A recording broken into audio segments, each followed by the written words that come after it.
Hello, boys. My name is Jaybur. Welcome back to the Footcast, and it is a transfer deadline day special. Except you're watching it a couple of days or the day after because it's already happening now, and there's only 1 hour and 47 minutes left. Here is Nathan. Down there is the Ginge. Go give them a follow on Insta. If you don't like crap content, then go follow them. If you're a cosplayer, don't follow Chris because yeah. Anyway. I should get a Spider-Man mask. Hold on. No, don't. Creepy. You're like Jeremy Lynch with the Batman mask. Anyway. All right, Bastion Booger, calm down. So, transfer window. So we've got an hour and 46 minutes left, and I've got some of the highlights of it up here in front of me. Jamal Blackman, unattached to Huddersfield. Wasn't Jamal Blackman a youth at Chelsea, Nathan? He was, he did. He's a goalkeeper, isn't he? He was a goalkeeper. He was, I don't know, he just didn't click at Chelsea, but he was never played. Talent. He never really played, but good for him. I mean, he's still going. He wasn't. It's like a lot of youth players. I was going to say, it's a lot of youth players at Chelsea. Yeah. They don't even get a look in because Chelsea be like, you know what? We need this position. We got this many players in our youth team. Let's just bring someone in. Yeah. That's what it is. So, what team do you two think has benefited the most from from the transfer window so far? Easy.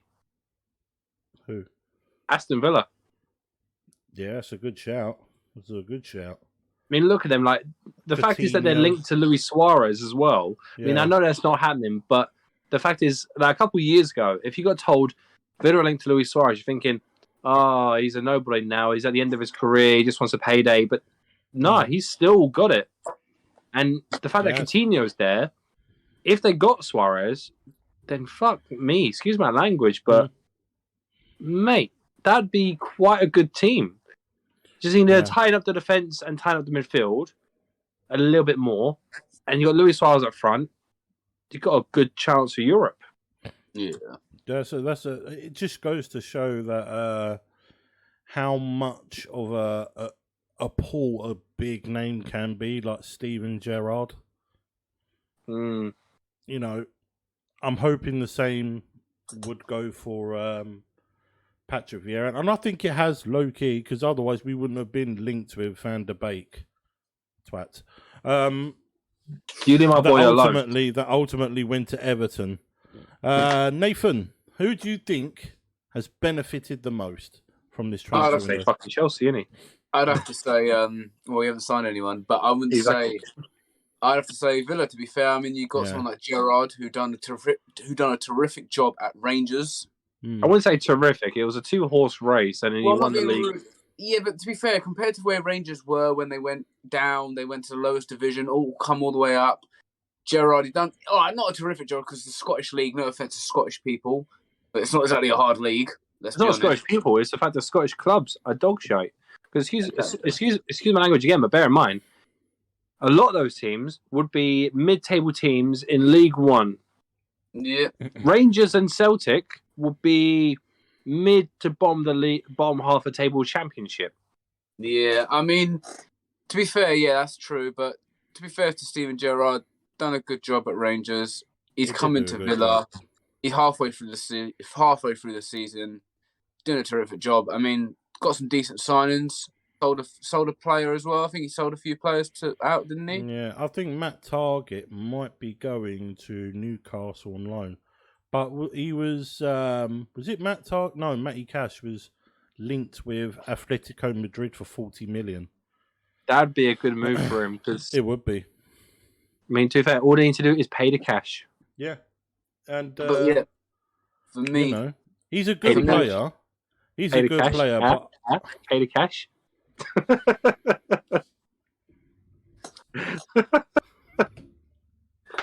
So I've just got a little rundown at the moment on Sky Sports News. I've got it here. There's been some good deals today. I mean, Tottenham have signed 2 very good players today, Bentancur and Kulusevski. Christian Eriksen signed to Brentford. I think he's on a 6-month deal at the moment. Wait, hold on. For it to be extended. Sorry.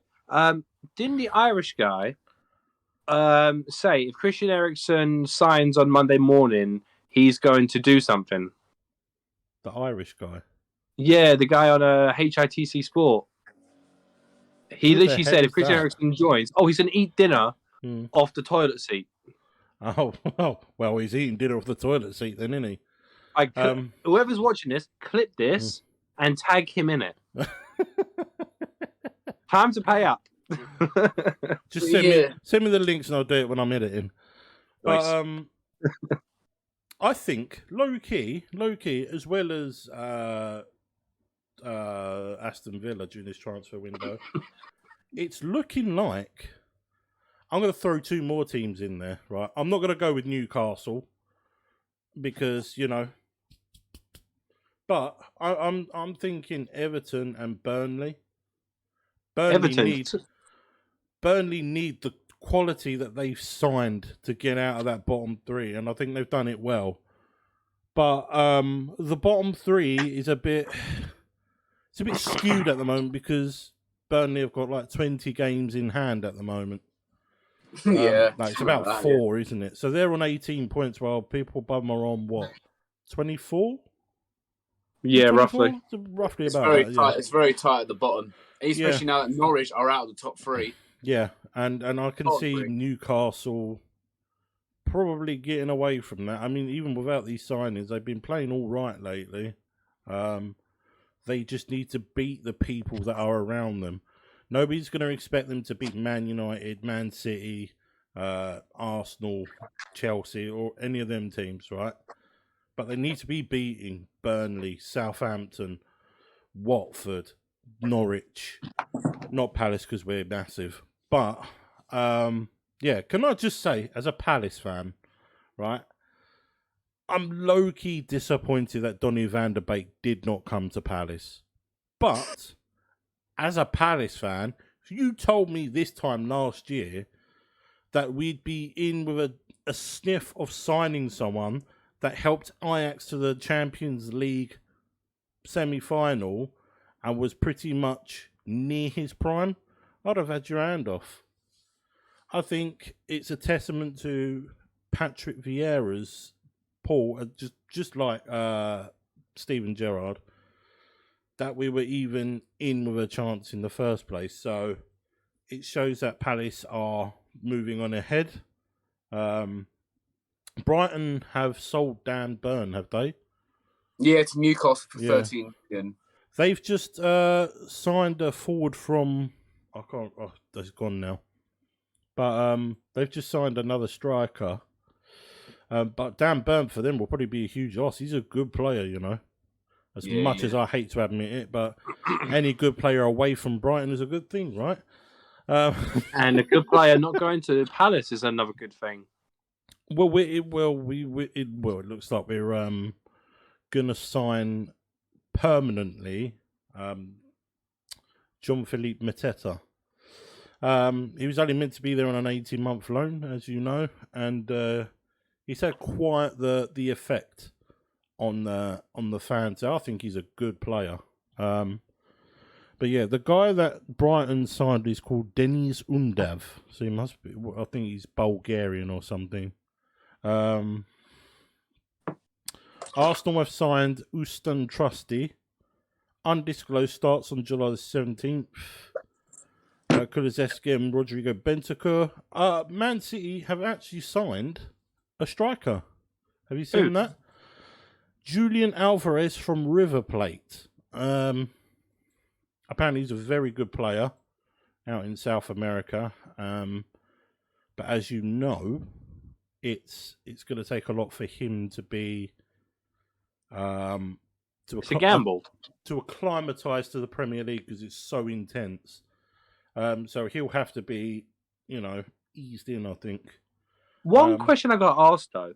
Yeah. How in the hell have Barcelona been able to spend money? 15 mil. I don't know. 50 mil on Torres. Yeah. And probably around about the same amount for Aubameyang, because I'm pretty sure Aubameyang didn't go for cheap. Aubameyang's on loan, but they've got Adama Traore as well. So obviously... Yeah, they have on loan, but they're going to be paying a percentage of his wage. Well, no, it's a loan with an option to buy. How the hell have they got the money? And then it's actually, like they were saying... I don't think it's an option to buy. They're obligated to buy him at the end of the season. That's ridiculous. It is ridiculous. I mean, it just goes to show... breaking news. Giovanni Lo Celso joins Villarreal on loan. So that's another Tottenham player loaned out because Brian Gill's gone to Valencia as well. Problem is they need to get rid of people like Eric Dyer. Yeah. A lot more because Eric Dyer is very overrated in my opinion. He's very bang average, nothing really special. Everything he does well when he's playing is taking a penalty, and he very rarely does that. Well, I think he's on the quality of, you know, a Brighton or a Aston Villa. Or a Palace. Yeah, do you know what Palace would take him? I'd take him at Palace. Yeah, he might relegate you. Hopefully. But, Dele Alli's in talks with Everton at the moment. He's having a medical there and he's going for 40 million, isn't he? Who's that? Dele Alli. He's gone Everton. Yeah, that's what we're saying. Oh, right, He's still in talks. He's still in talks. I think he's had a medical there. Ndombele has gone to Lyon on loan. So one guy that's probably not going to be playing for a team anytime soon, and I'm only going to touch on this. It's Mason Greenwood. We've heard of what's come out. I'm not going to say much, but based on the evidence, I mean, it's blatantly his voice in that clip, and let's hope we get the truth come out. I'm not going to say, you know, that he's guilty or anything, but the evidence is there. I mean, all I got to say is, though, hopefully the woman involved and her family are all okay. At the end of the day, it's them who are the victims in this. Yeah. And, of course, Mason Greenwood's family as well. Mason Greenwood, like, if he did do it, mate, you fucked up and you're in the wrong. Absolutely stupid, no excuse. But, again, it all goes down to the fact that the person who was having it done to fault's got to be with her and her family. Make sure she's okay and make sure the family's okay. Absolutely. Well said. Well said, Chris. So that's all we're going to say on that. But he did do it, and let's hope he never plays football again. So, moving on. Frank Lampard to Everton. He's a prick. He is. He's the main driving force behind Van der Beek going to Everton. I'm not salty, I promise. And Charlton getting relegated in a couple seasons ago. Because, I want Conor Gallagher to play top half football for Swansea. Bear in mind, he's playing his best football at Charlton. And also playing regularly, helping keep us up when we had 12 to 13 injuries. I beg to differ on that. No, literally, he was keeping us up. Literally, with about 12 to 13 injuries to the first team players. Yeah. I mean, he was working his arse off. He was scoring goals. He was stopping them from scoring. And bloody Frank Lampard, the absolute idiot. Sorry, Nathan, but he is. Yeah. I mean, he will keep them up, won't he? But can he get them to progress? And that's the question. Are they going to progress from being a boring mid-table side? It's obviously a very interesting subject because obviously he's joined them halfway through the season. They're in a sort of a relegation battle. They pretty much are. Of course, at the end of the day, he's obviously gone to the board. And obviously, when he's had his interviews, and he's obviously said, I want this, because Everton have money. They have money. And obviously, where he was at Chelsea, he got given the money, as we all know that. He played for Chelsea, so he's probably used to that money, because obviously Chelsea have bought players when he was there. He bought players himself as a manager. When he went to Derby, he signed a lot of Chelsea academy on loans and stuff like that. So he's obviously gone to clubs where they've had money, they've had a lot of loan deals, i.e. Donny van de Beek, gone to Everton on loan. Yeah. He's getting Dele Alli for 40 million. Do I think Dele Alli is worth 40 million? No. But he could sort of revamp him up a little bit to the player back he was. Yeah, but it's all they've been saying now about Dele Alli for years. Mourinho did a bit of a job for him. It's clearly not the managers. I mean, you got Conte, Pochettino, Jose Mourinho, all good managers apart from Pochettino. Oh, come on. No, he's bang average. But Come like on. we're saying, You got Tottenham it's but in a season where no one else was challenging. Okay, but yeah, back to the point. The fact is, as well, that you. What's that? The fact is, he's had so many chances, so many different managers. Even for England, he still can't do it. It's clearly him. He's thinking he's too good for his own boots, and clearly he's like, "Oh, I don't need to work hard because I'm great." Do you not remember his face when that podcast? Was it? What's it called? The documentary. Oh, Can't Lose. No, not Can't Lose. That's the Tottenham All or Amazon Nothing Prime documentary. Yeah, All or Nothing. And Can't Lose was the KSI one, wasn't it? Yeah, Can't Lose, that one.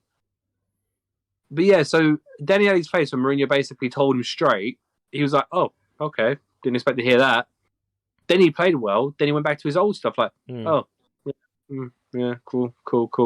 I mean, it'll be a very interesting time because of what happened at Chelsea with Frank and stuff like that. I mean, Frank did do a good job at Chelsea in his first season.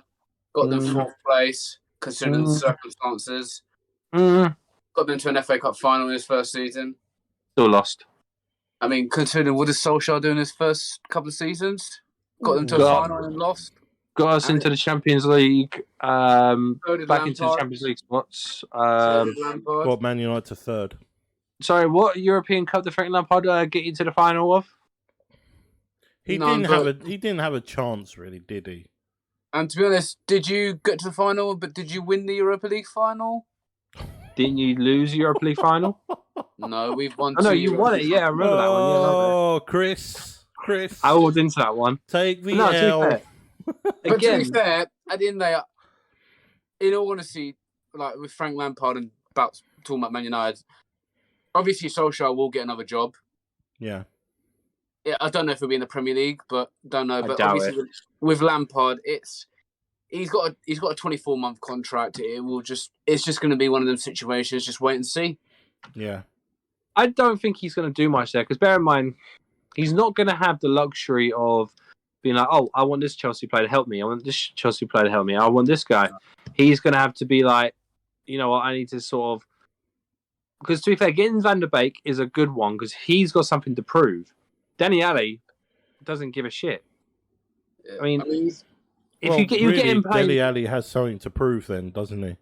Yeah, he does. But at the end of the day, he's had something to prove for the last 5-6 years.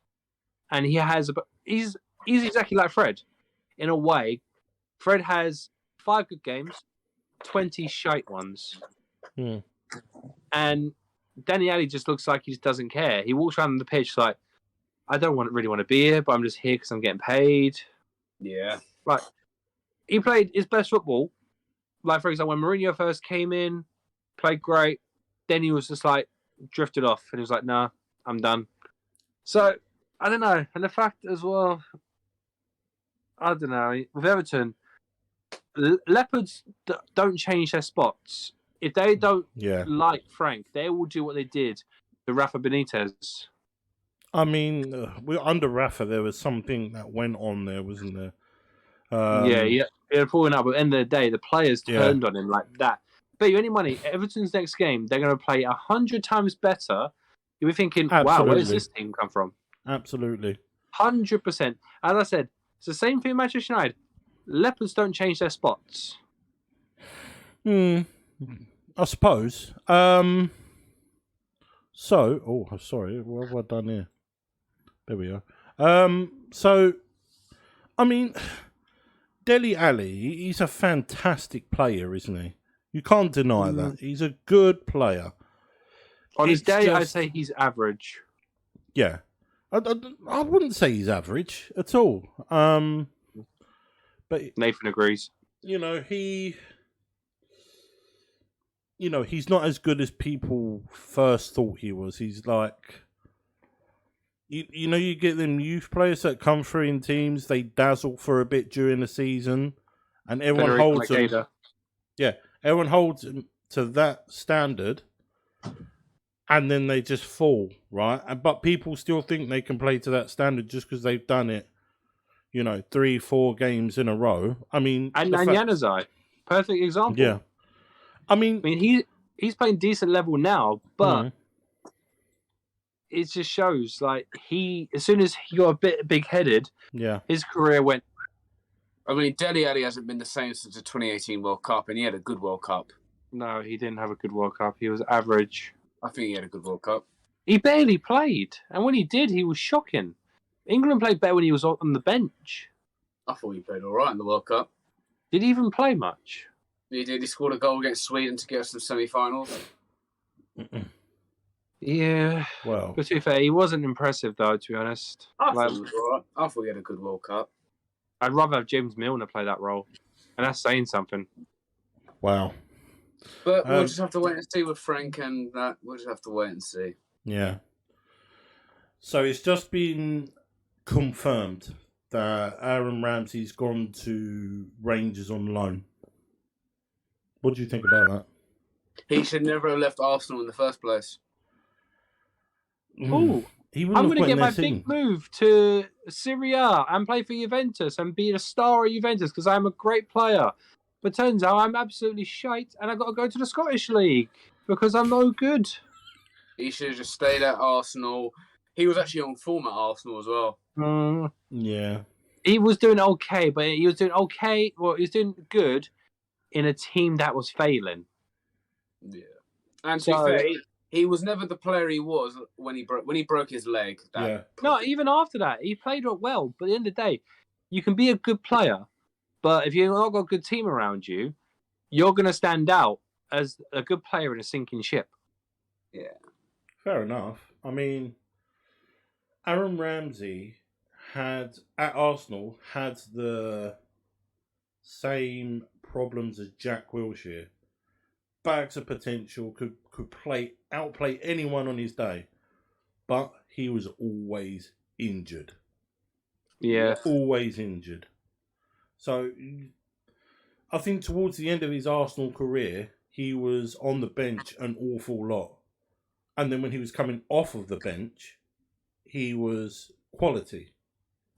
Yeah, but as we come back to it, he was always injured. And a team like Arsenal, even the way they were back then, they can't afford to have people always injured, which is why Jack Wilshere went. And Jack Wilshere, he's found a team now, hasn't he? I think he's at Arsenal training, isn't he? Yeah, but I think he's found a team, isn't he? I don't know about that. I thought he was back at Bournemouth or something. I think he was linked with Bournemouth. Yeah, you might be right, actually. I thought he was with Bournemouth. He was training with Arsenal 100%, and he offered to go back to Bournemouth.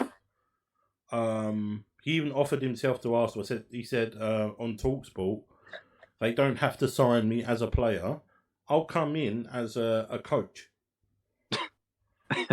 Oh, yeah. Just do what I do, guys, and you'll be exactly where I am. I can't get a team, but you can be a coach. This is what I do. You know. And I moan about it the whole time. I say, oh, I used to be this good. Pep Guardiola said there's like 20 of me. It's true, though. There is about 20 of him. Yeah, I mean, he said the Barcelona Academy had 20 Jack Wilsheres. It's like, it's proven to be facts. I mean, again, it's like another young English player come through with a bit of potential. The press were like, oh my God, he's the next big thing.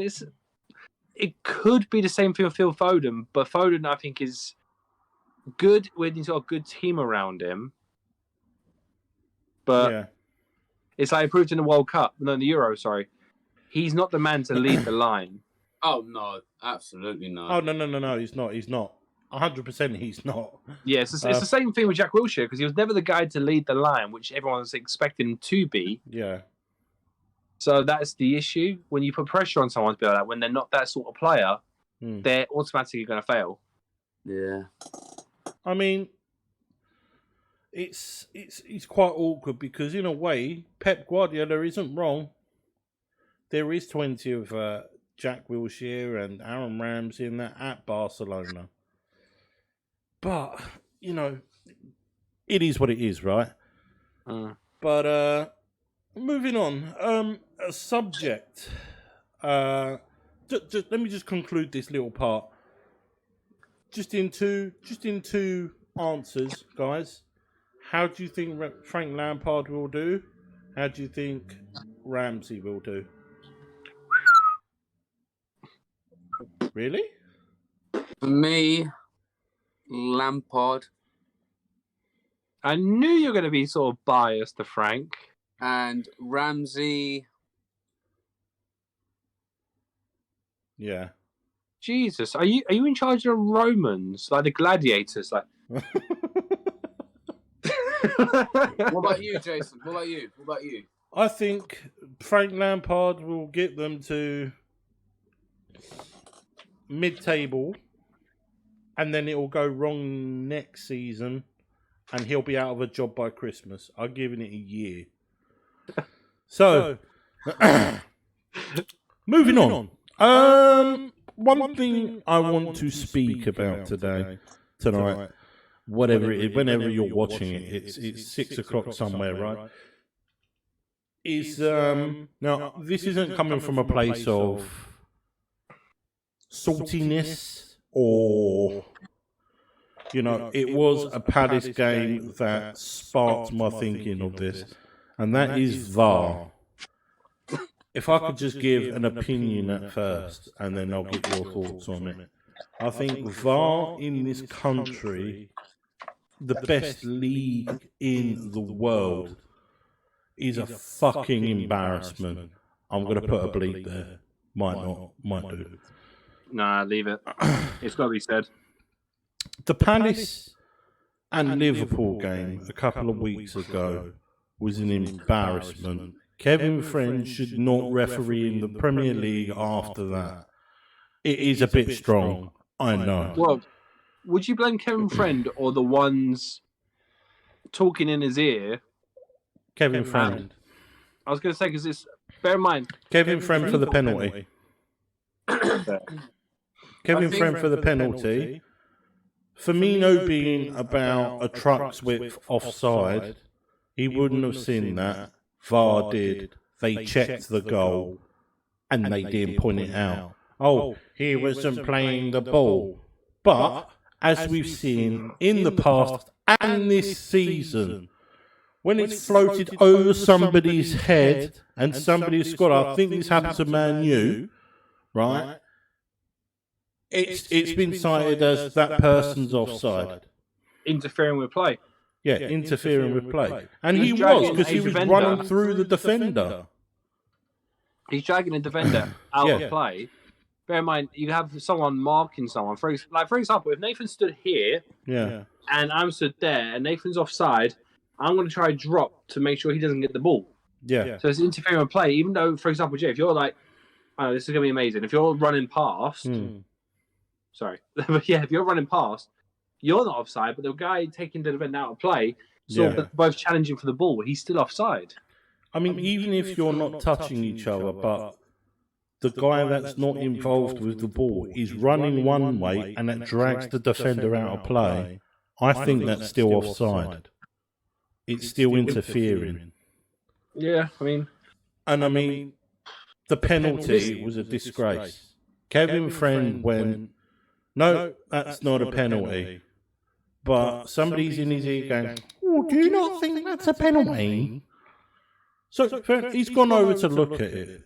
But the whole time he's like this talking to someone.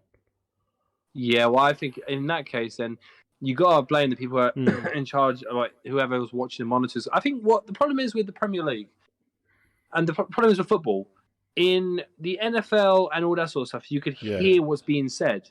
Yeah, and we can't. Yeah, like American rugby and rugby. American rugby. It's not football. I'm sorry, but you don't really use your foot in American football.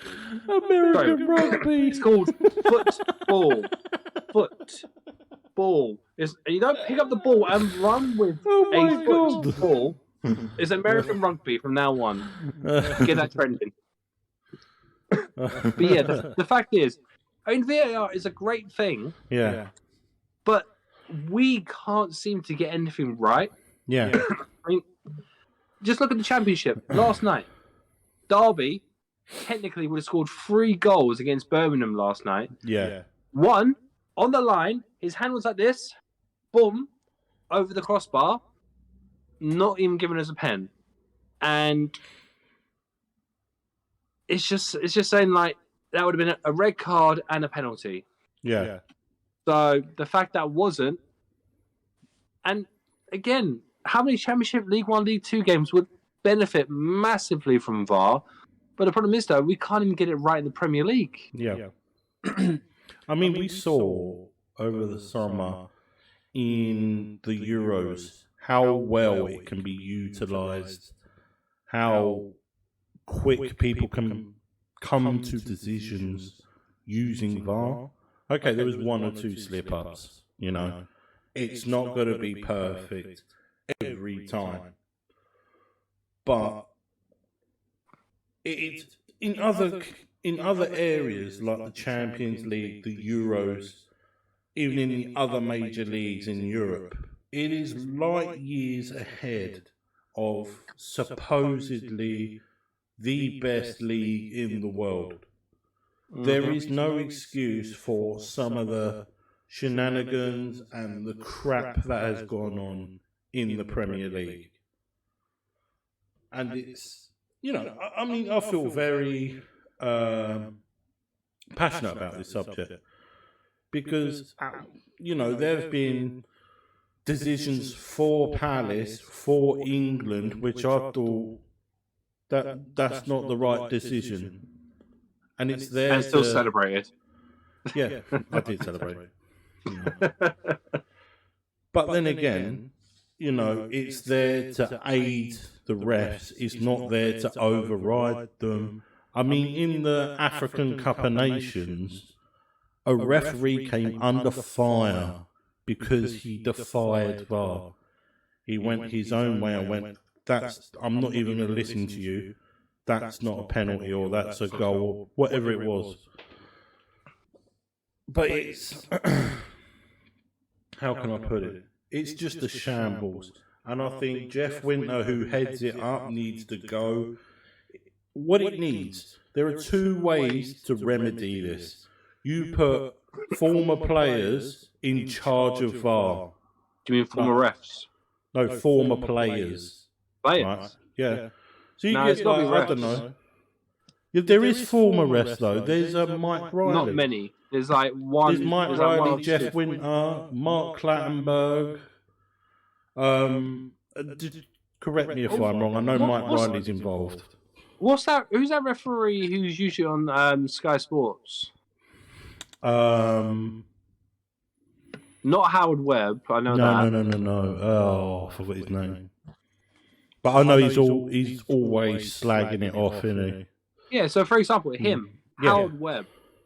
Like, them 2 would be great for that. They'd be like, yeah. No, because if we put Howard Webb involved, right, he may as well just go around in a Man United shirt. No, but what I'm saying is, right, you could put former players there as well. Okay, former players that have to pass a rigorous test to, you know, show that they know the rules, you know. Yeah, but you know Chelsea are going to pay off someone, though. Yeah. Kind of like what Man United used to do, like Fergie time used to add extra time. Here goes John Terry, can have my wife. Never paid anyone. Yeah, you're just sitting, you're sitting there having a dig, but what did Man United used to do? It used to be called Man VAR United. Ooh. Man VAR United. What you're saying? So you're saying Fergie time is VAR related? Yeah, because Man United used to get away with a lot last season from VAR. You just mentioned Fergie time. Yeah, and Fergie time because we all knew what Ferguson used to do. He used to intimidate the referees after, before, during the match. Sorry, but isn't football about winning? End of the day, you take you use any advantage. You're telling me if you can't get into the referee's head, and just say, for example, even the referees and your opponent's head before a game, you're not going to do that? No. You shouldn't be able to get into the referee's head. Exactly. You shouldn't get into the referee's head. If a manager can get into a referee's head before and during the game, they shouldn't be doing their job. The fact is, if Ferguson could actually do that, yes, he got into the minds of other players and other managers. Damn right. Because look at what happened with Teddy Sheringham when he went to, Tottenham after United. Yeah, and Tottenham were winning at half-time, and Ferguson just looked at him, and Sheringham turned around and was like, we need to score. We can't let them score. If they score, they've won. I think we were 3-0 down, and we won 5-3. It was that look Ferguson did. Well, it's if we could just bring it back a bit. But I think at some point or another, everyone has benefited from VAR, but not in the right way. True. I mean, just look at Aston Villa. They would be a championship side last season if it weren't thanks to VAR and goal line technology. Yeah. When the ball is behind the goalpost, it says, during the restart. Yeah. Oh, sorry, our watches weren't working. Yeah, I know. I mean, to be fair, VAR's had its good days, but it's also had its bad days. But I think it's been better since 2019 and 20 season. I feel like it's gone better, but there's still a lot of clearing up to do on it, and just go away and see. We're used to it now. I mean, it is going to be. They're not going to get rid of it. That's totally out of question. But how can we improve it?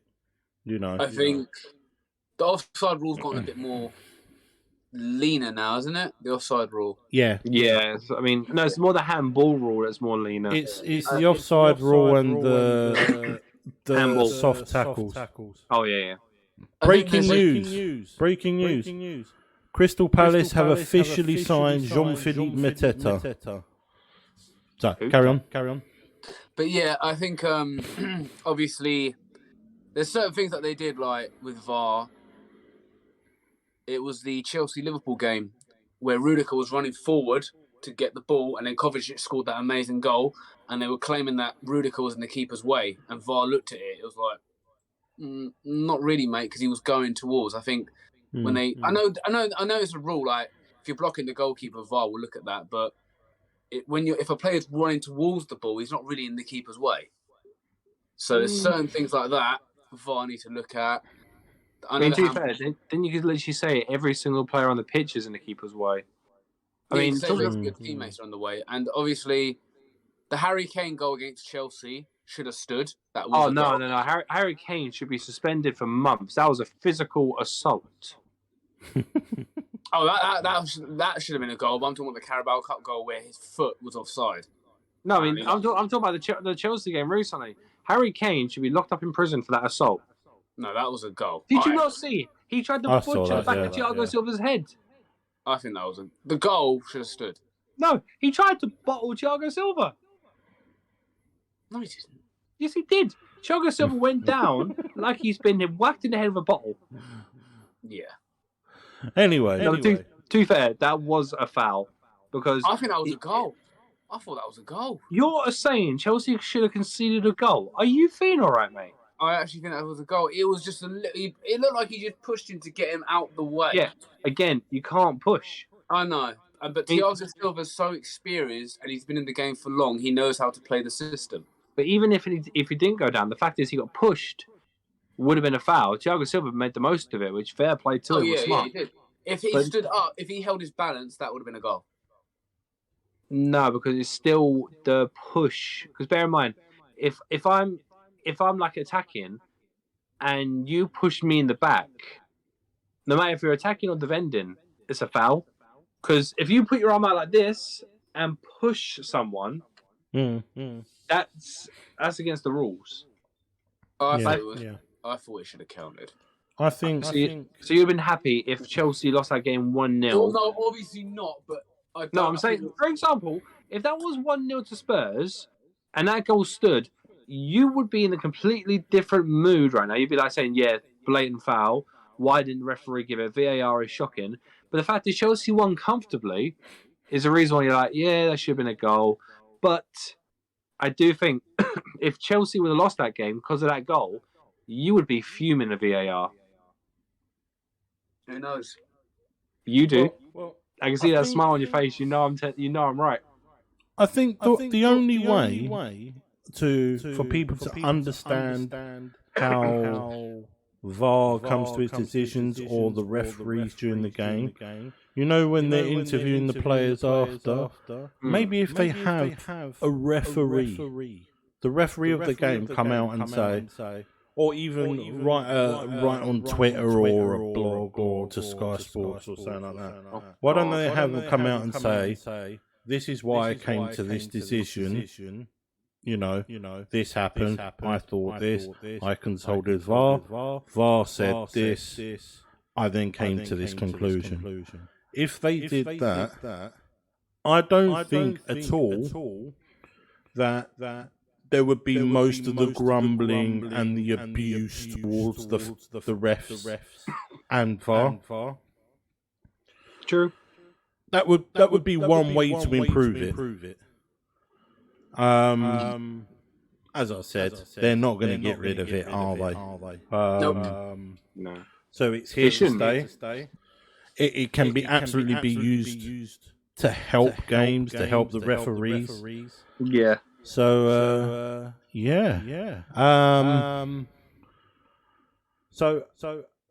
but we come to the end of the Footcast there, guys. If you enjoyed this podcast, please give this podcast a like, subscribe, share with your mates. Also, if you want to be part of the Footcast, give me a message on Twitter or Insta. Yeah, I don't think you can message on here. Don't put it down in the comments below. But just go to my Twitter, DM me. And Nathan, what are you doing? You've got spider hands, mate. Anyway. So if you want to be part of the Footcast, send me a message. We'll have a little chat, and then hopefully you'll come on. Trudy, come on. Such a That's dickhead. my line, you prick. See you in the next one. True, George.